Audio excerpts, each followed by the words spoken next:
Le désert avait été le témoin de bien des secrets, mais aucun de celui-ci.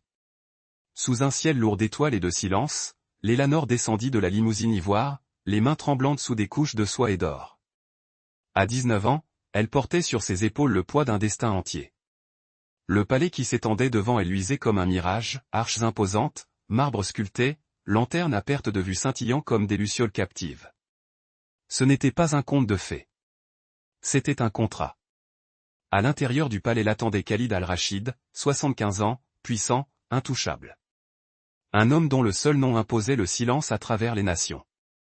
Champ pétrolier, empire, alliance, il possédait tout. Et maintenant, par décret et par désespoir, il possédait aussi son avenir. Les invités murmurèrent à son passage. Elle n'est qu'une enfant. Pourquoi l'épouser si jeune? L'argent achète tout, même la jeunesse. Il la garda le menton haut, le visage impassible, comme sa mère le lui avait appris. La peur était un luxe qu'elle ne pouvait se permettre d'afficher. Son père avait parlé de salut. Leur famille était criblée de dettes depuis que sa maladie avait ruiné leur entreprise. Lorsque la demande en mariage de Cheikh Collet arriva, froide, formelle, généreuse, elle ressembla moins à une proposition qu'à un verdict. Le mariage en échange de la survie. Ila avait dit oui sans pleurer. Cela l'effrayait plus que de dire non. La cérémonie était parfaite. Trop parfaite. Des traditions ancestrales résonnaient dans la grande salle. Des prières étaient prononcées à voix basse, avec révérence. Il a répété des vœux qu'elle entendait à peine, son esprit flottant entre engourdissement et incrédulité. Lorsqu'elle leva enfin les yeux, elle le vit clairement pour la première fois. Chaque Khalid se tenait droit malgré son âge, la posture impeccable, sa présence imposante. Ses cheveux argentés étaient soigneusement coupés, son visage marqué par des rides profondes qui témoignaient des batailles menées aussi bien dans les salles de réunion que dans les déserts. Ses yeux, sombres, perçants, impénétrables, la fixaient avec une intensité troublante, non pas du désir, mais un calcul qui l'effrayait davantage. Lorsque la bénédiction finale fut prononcée, la salle éclata en applaudissements. La musique emplissait l'air. Des pièces d'or pleuvaient en signe de célébration. Léla souriait, car tous les regards étaient tournés vers elle. Des heures plus tard, le palais retomba dans le silence. Les festivités s'estompèrent en rires lointains tandis que des serviteurs guidaient Ila à travers d'interminables couloirs vers l'aile privée, l'aile nuptiale. Son cœur battait la chamade à chaque pas. C'était le moment que tous attendaient avec impatience. Le moment où les ragots s'attarderaient sur la nuit que chacun croyait déjà connaître. Un vieil homme et une jeune mariée. Les mains de Léla étaient glacées. La porte de la chambre s'ouvrit silencieusement. Elle était immense, plus proche d'une suite royale que d'une chambre. Lumière tamisée, rideaux brodés, un léger parfum de santal. Au centre se dressait un lit massif drapé de blanc. Et là, près de la fenêtre, se tenait chaque Kholided. Seuls, les serviteurs s'inclinèrent et sortirent, refermant la porte derrière eux. Le bruit résonna comme une phrase finale. Ila resta figé, le souffle coupé. Chaque Kholided se retourna lentement. « Asseyez-vous » dit-il calmement. Sa voix était grave, maîtrisée. Ni désagréable, ni chaleureuse. Ila obéit et s'assit sur le bord du lit, son voile couvrant toujours son visage. Un silence s'installa entre elles. « Alors, tu as peur » dit-il. Ce n'était pas une question. Ila déglutit. « Oui. » Un autre silence. « Regarde-moi » dit-il. Ses doigts tremblaient tandis qu'elle soulevait le voile. Leurs regards se croisèrent longuement. Il ne dit rien. Puis trembla. Khaled fit quelque chose d'inattendu. Il recula.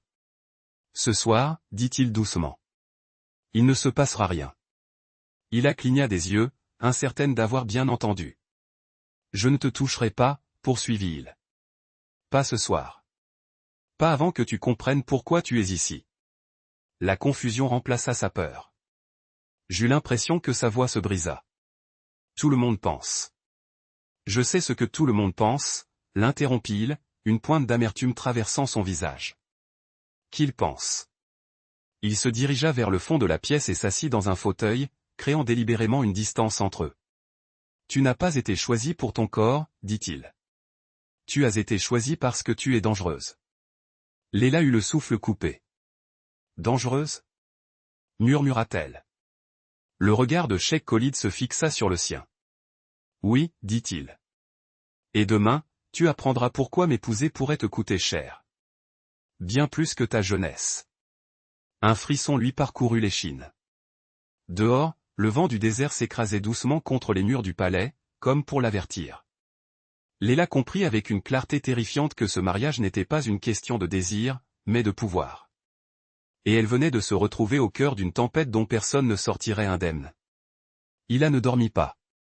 Le palais était silencieux, pourtant son esprit hurlait de questions sans réponse. Cheikh Khaled restait assis de l'autre côté de la pièce, lisant tranquillement sous une lampe dorée, comme si c'était une nuit ordinaire, comme si une jeune fille de 19 ans ne venait pas d'être mariée et de faire irruption dans son monde. « Tu peux te reposer, dit-il sans lever les yeux. Le lit est à toi. »« Et toi » demanda Hila, la voix à peine assurée. « J'ai vécu 75 ans sans confort, » répondit-il calmement. « Une nuit de plus ne me tuera pas », ces mots l'effrayèrent plus que toute cruauté.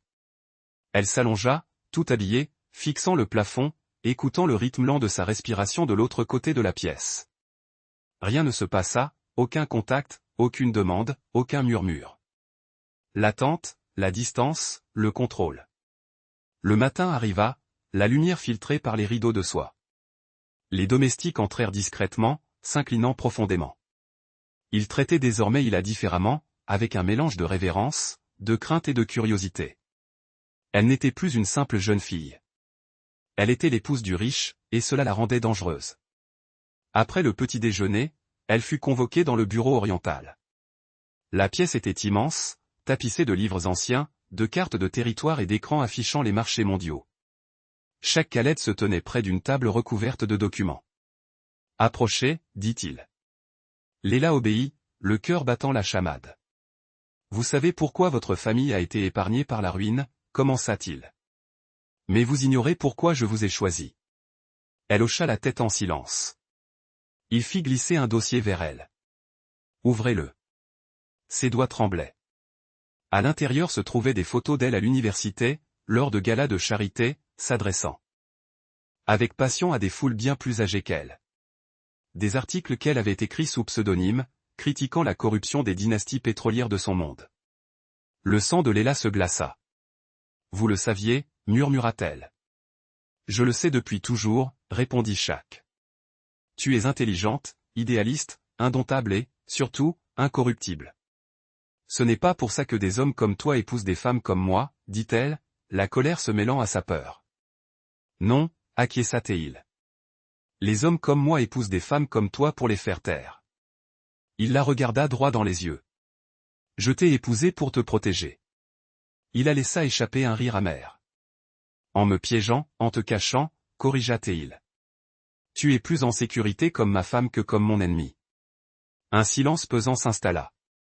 Beaucoup veulent ma mort, poursuivit-il. D'autres convoitent mon empire.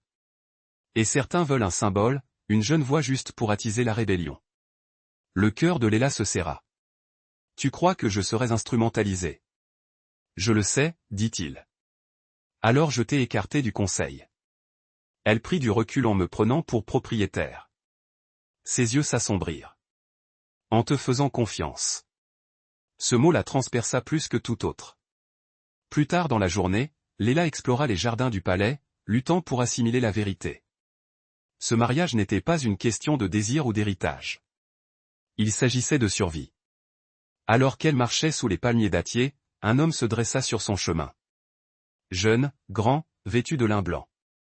Princesse Léla, dit-il doucement. Je suis un myrrhe, rétorqua-t-elle, raide. Je ne suis pas une princesse. Vous êtes ici, répondit-il avec un léger sourire. Cela fait de vous une princesse. Quelque chose dans son regard la troubla. Je vous conseille, poursuivit Amir en baissant la voix, de ne pas croire tout ce que vous entendez. De qui? Demanda Hila. De l'homme que vous avez épousé. Avant qu'elle ne puisse répondre, des serviteurs apparurent et Amir disparut entre les colonnes comme un fantôme. Cette nuit-là, Hila se tenait seule sur le balcon, fixant le désert infini. Elle avait contracté ce mariage en croyant être le sacrifice. À présent, elle craignait d'être la clé, et que quelqu'un d'autre veuille déjà ouvrir la serrure. Hila apprit vite que le palais avait des oreilles. Les murs chuchotaient, Les serviteurs l'observaient. Chacun de ses pas résonnait bien au-delà des couloirs de marbre. Elle était libre de marcher, de lire, de parler, mais jamais sans être suivie par des regards. Surtout par ceux d'Amir. Il apparaissait partout sans prévenir. Dans les jardins, près de la bibliothèque, en marge des réunions du conseil où elle n'était pas censée écouter. Toujours poli, toujours souriant, toujours à l'affût. Chaque Kholid, en revanche, restait distant mais constant. Il ne la touchait jamais, n'entrait jamais dans ses appartements sans prévenir, ne mentait jamais, du moins pas qu'elle puisse prouver. Cette constance la troublait plus que l'affection ne l'aurait fait. La 7e nuit de leurs noces, tout bascula. Une violente tempête de sable se leva sans prévenir, engloutissant le palais dans un souffle de vent et d'obscurité. Le courant vacilla. Les portes grinçaient. Les fenêtres d'Hila tremblaient si fort qu'elle craignit qu'elles ne se brisent. Elle se serra contre elle-même, le cœur battant la chamade. Puis la porte s'ouvrit. Chaque Kholid entra. « Viens, dit-il d'un ton ferme. Mes appartements sont plus sûrs. » La peur l'envahit, mais elle le suivit. La tempête hurlait lorsqu'ils pénétrèrent dans sa suite privée. Il verrouilla la porte, puis se tourna vers elle. « Cette tempête n'est pas naturelle, dit-il.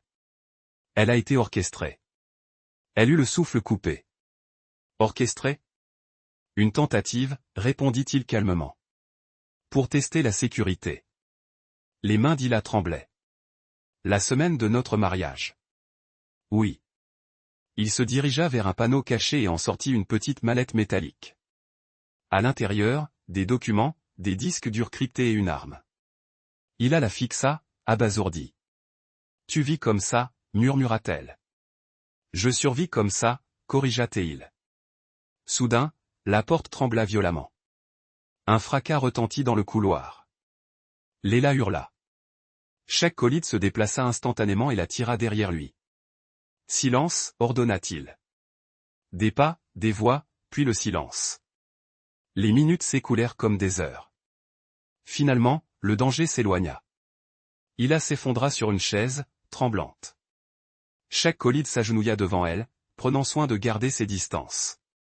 Tu comprends maintenant, dit-il doucement, pourquoi la nuit de noces devait rester intacte. Ses yeux se remplirent de larmes. Tu m'as marié dans une guerre. Non, dit-il, je t'ai marié pour t'en sortir. Elle rit amèrement en me mettant entre deux feux. Il soutint son regard, une émotion brute brisant son contrôle. Parce que s'ils te font du mal, dit-il, le monde se retournera contre eux. Ces mots la stupéfièrent. Tu te sers de moi, murmura-t-elle. Oui, admit-il, mais pas comme tu le crois. Le lendemain matin, Hila fut convoqué dans l'aile ouest. Amir l'y attendait. Tu as failli être tué hier soir, dit-il calmement. Son cœur s'emballa. Comment le sais-tu? Parce que je les avais prévenus, répondit-il. Le monde bascula. Quoi, souffla Tehel. Amir s'approcha. Tu es un symbole, Hila, et les symboles peuvent renverser des régimes. Tu mens, dit-elle. Demande à ton mari pourquoi il ne te dit jamais qui sont ses ennemis. Elle se détourna, le cœur battant la chamade. Mais les derniers mots d'Amir la poursuivirent comme une malédiction. Choisis avec soin, princesse. L'un de nous détruira l'autre. Cette nuit-là, il a compris l'horrible vérité. Sa nuit de noces n'avait pas choqué le monde parce qu'il ne s'était rien passé. Elle avait choqué le destin parce que l'amour ou la trahison venait d'être transformé en arme. Il a appris vite que le palais avait des oreilles. Les murs chuchotaient. Les serviteurs l'observaient. Chaque pas qu'elle faisait résonnait bien au-delà des couloirs de marbre. Elle était libre de marcher, de lire, de parler, mais jamais sans être suivie par des regards, surtout celui d'Amir. Il apparaissait partout sans prévenir. Dans les jardins, près de la bibliothèque, au bord des réunions du conseil où elle n'était pas censée écouter, toujours poli, toujours souriant, toujours à l'affût. Chaque Khaled, au contraire, restait distant mais constant. Il ne la touchait jamais, n'entrait jamais dans ses appartements sans prévenir, ne mentait jamais. Du moins, pas qu'elle puisse le prouver. Cette constance la troublait plus que l'affection ne l'aurait fait. La 7e nuit de noces, tout bascula. Une violente tempête de sable se leva sans prévenir, engloutissant le palais dans un souffle de vent et d'obscurité. Le courant vacilla.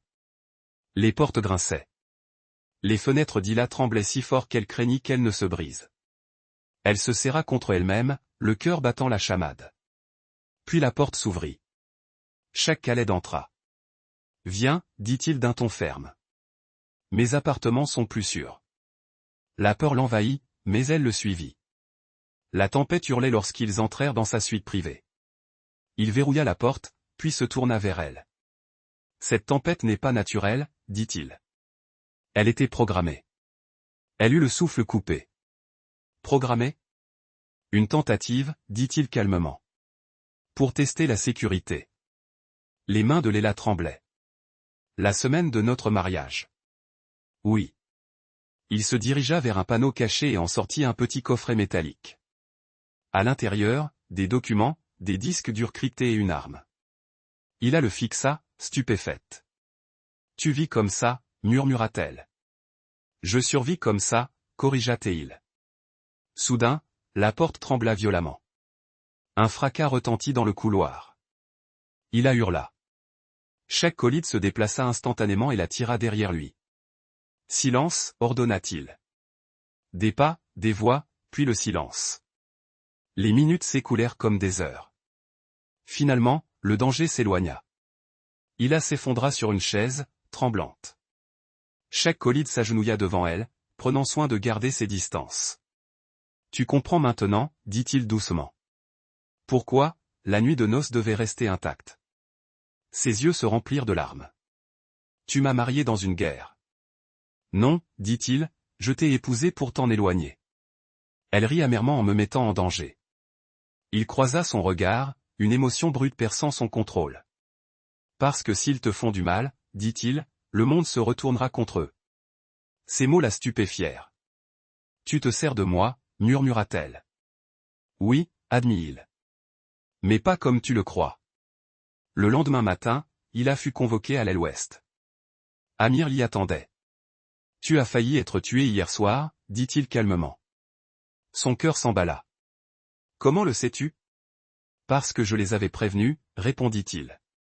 Le monde bascula. Quoi, souffla-t-elle. Amir s'approcha. Tu es un symbole, Ila. Et les symboles peuvent renverser des régimes.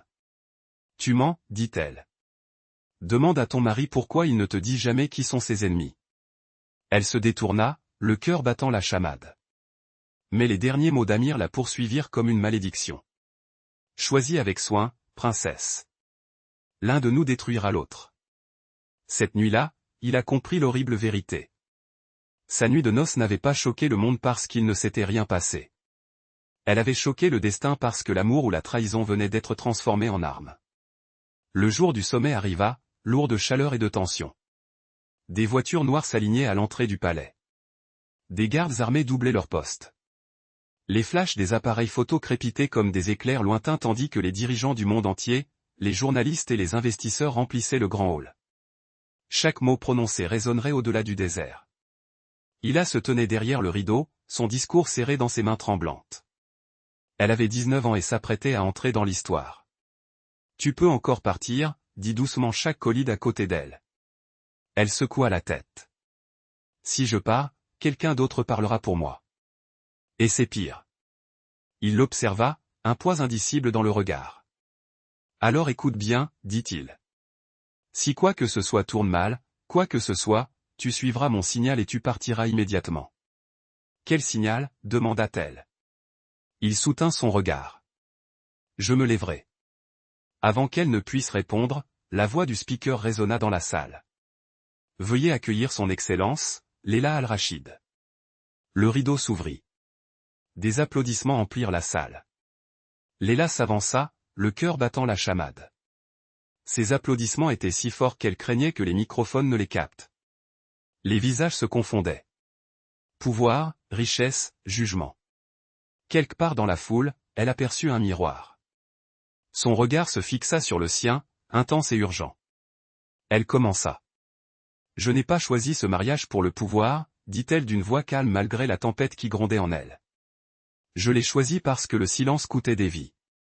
Un murmure parcourut la salle.